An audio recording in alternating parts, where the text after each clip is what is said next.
No matter how much I try to make fun of the babyface, he always tops himself. And I thought this thing was going to be crazy enough for one video, but no, I'm going to have to make a whole series because this thing is shockingly crazy and stupid.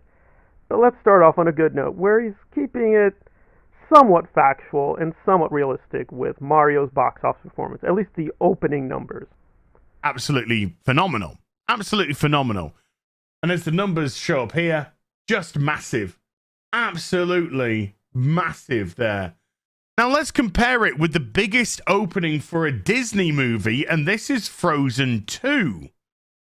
This was the best performing Disney animated movie. Now, we got to be totally fair on this one. This had a 4-day opening weekend, but even the 4-day opening weekend was a... Well, that is true, yes. Mario's opening is far stronger than Frozen.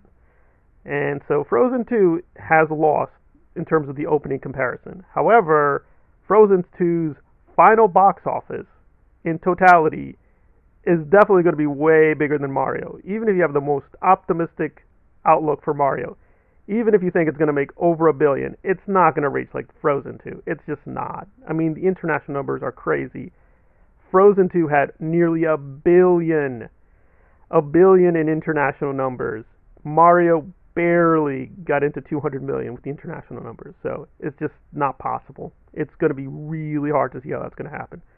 Okay, so in terms of box office, yes, dominated the weekend and dominated the opening numbers, but I don't know what that means really. You got to be a little careful. Now, in terms of the actual plot, which he admits he's not seen the film, and he's definitely not seen the film if he thinks this is a Mario Brothers movie. I was going to say feminism, but let's just go into feminazis. All that kind of stuff. That seems to be by the wayside. And from what I can gather of the film, no spoilers, even though Peach is elevated in this, from what I hear, it's still Mario and Luigi that do the business at the end of the day, which is what you want when it's a Super Mario Brothers movie. So I've heard... Well, if he had bothered to see the film, he'd know that Luigi really was reduced to a cameo.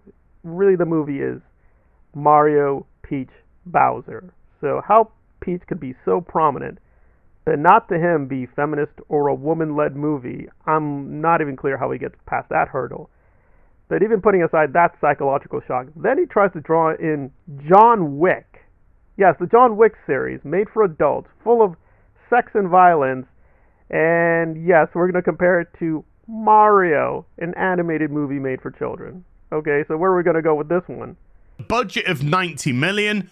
Let's say this has to make somewhere in the region of 200 million to break even. This is turning over a nice little profit. And a movie like John Wick Chapter 4 is probably going to do very well on Blu-ray sales, 4K sales, DVD sales, whatever format you get it on, which will boost the end result for how much money this movie actually made. Whereas I don't actually see that happening with certain other movies. But John Wick is one of those franchises that will do that. So a movie that's, I say, within a reasonable budget. So John Wick made money because Keanu is humble and the cast talked about the movie, but didn't bring in the politics. Well, first, that's just factually incorrect. Donnie Yen actually brought up that he thought the film was a little too racist, the original script was too stereotypical, and he wanted some changes made. They negotiated, and they made the changes. So according to him, in his own theory, they made it political. They should be losing money, but they're not. And also recently, Donnie Yen has gone into controversies over his statements about Hong Kong, which I disagree with him about the protest movement there. He's just factually incorrect. He doesn't even know the characters' names. I'm very okay with that. And of course, we've got the ballerina coming with, is it Rebecca de Armas, whatever? She's going to be in the ballerina. John Wick 4 is setting up the Rebecca movie, but somehow it's not intersectional that Rebecca is going to get her movie.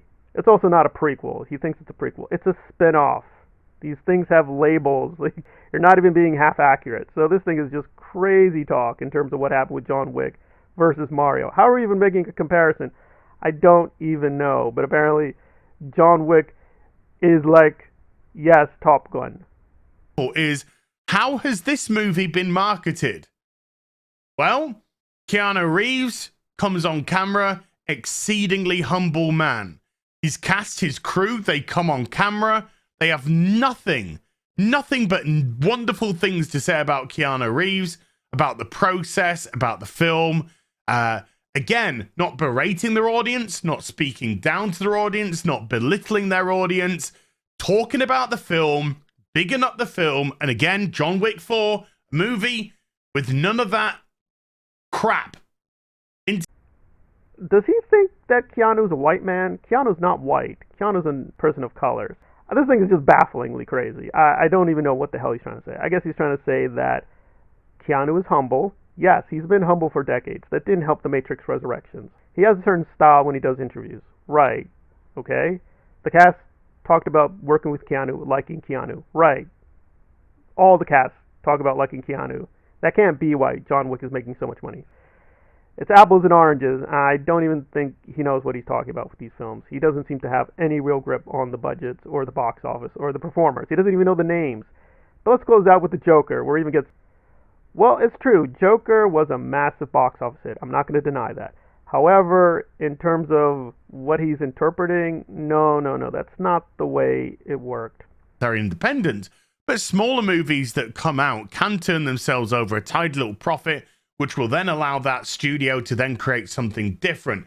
Remember, the Joker movie was on a 50 million budget, and that ended up taking nearly 1.1 billion.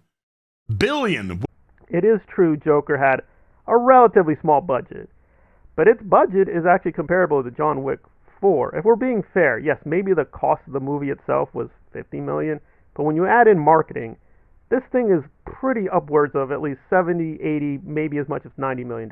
Now, it gets really complicated with tax credits and how much they actually have to pay.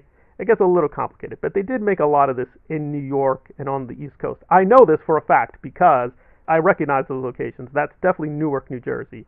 I definitely know those are parts of New York. So they definitely filmed in actual places in New York. It wasn't totally made in Canada or other places. So they had to pay somewhat higher costs than you'd think. So even in terms of the numbers, I don't think he's getting things right. But there it's a little ambiguous. And we'll see that makes a lot of difference in terms of how he's calculating things. So this is a mess of the video, and I didn't even get clear why these films are making money. But then he gives the solution, and I'll get to it in part 2, and it is a pretty crazy explanation.